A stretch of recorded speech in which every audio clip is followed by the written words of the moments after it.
बहुत समय पहले की बात है। एक छोटे से गांव में गोपाल नाम का एक गरीब किसान रहता था। वह दिन रात कड़ी मेहनत करता, लेकिन फिर भी उसकी आमदनी इतनी नहीं थी कि वह आराम से जीवन व्यतीत कर सके। उसकी पत्नी राधा और एक छोटा बेटा था, जो हमेशा अच्छे भोजन और कपड़ों की इच्छा रखते थे। लेकिन गोपाल की आर्थिक स्थिति उन्हें यह सब देने की अनुमति नहीं देती थी। एक दिन जब गोपाल जंगल से लकड़ियां काट कर लौट रहा था, तो उसने रास्ते में एक अजीब सी आवाज सुनी। वह जब पास गया तो उसने देखा कि एक खूबसूरत मुर्गी कांप रही थी, जैसे किसी शिकारी से बचकर आई हो। मुर्गी का रंग सुनहरा था और उसकी आंखों में एक चमक थी जो आम मुर्गियों से अलग थी। गोपाल को उस पर दया आ गई और उसने उसे उठा लिया। वह उसे अपने घर ले आया और अपने छोटे से अहाते में छोड़ दिया। उसकी पत्नी ने कहा, हम इसे पालेंगे, शायद यह हमें अंडे देगी और हमारा भला होगा। गोपाल ने सहमति में सिर हिलाया। अगली सुबह जब गोपाल अपनी गायों को चारा डालने गया, तो उसने देखा कि वह मुर्गी अपने घोंसले में बैठी थी और नीचे एक अंडा रखा था। लेकिन यह कोई साधारण अंडा नहीं था, यह पूरा सोने का बना था। पहले तो गोपाल को यकीन नहीं हुआ। उसने अंडा उठाकर देखा। वह भारी था और असली सोने का लग रहा था। उसकी खुशी का ठिकाना न रहा। वह दौड़ता हुआ अपनी पत्नी के पास गया और बोला, राधा, देखो, यह मुर्गी सोने का अंडा देती है। राधा की आंखें आश्चर्य से चमक उठीं।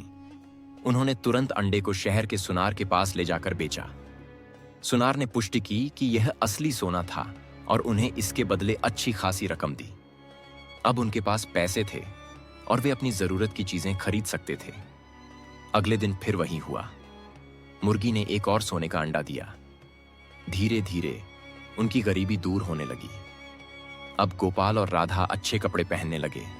उनके घर में नए बर्तन और फर्नीचर आ गए और उनका जीवन पहले से कहीं बेहतर हो गया। कुछ महीनों में ही गोपाल काफी अमीर बन चुका था। लेकिन जैसे जैसे उसके पास धन बढ़ता गया, वैसे वैसे उसका लालच भी बढ़ने लगा। उसने सोचा, अगर यह मुर्गी रोज एक सोने का अंडा देती है, तो इसके पेट में और भी अंडे होंगे।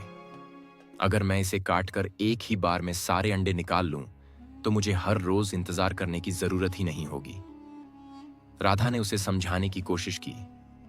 धैर्य रखो गोपाल, हम आराम से जी रहे हैं।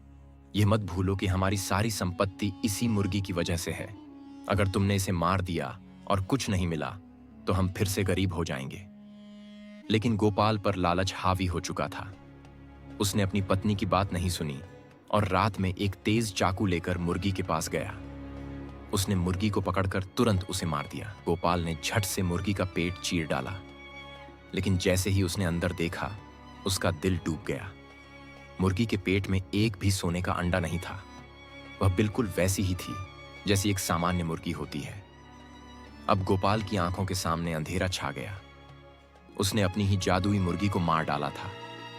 जिसका रोज का एक अंडा उसे अमीर बना सकता था, उसे उसने अपने मूर्खतापूर्ण लालच के कारण खत्म कर दिया था। राधा रो पड़ी। मैंने तुम्हें पहले ही चेतावनी दी थी, लेकिन तुमने मेरी बात नहीं मानी। उनका बेटा भी उदास था। अब उनके पास कोई सोने का अंडा देने वाली मुर्गी नहीं थी।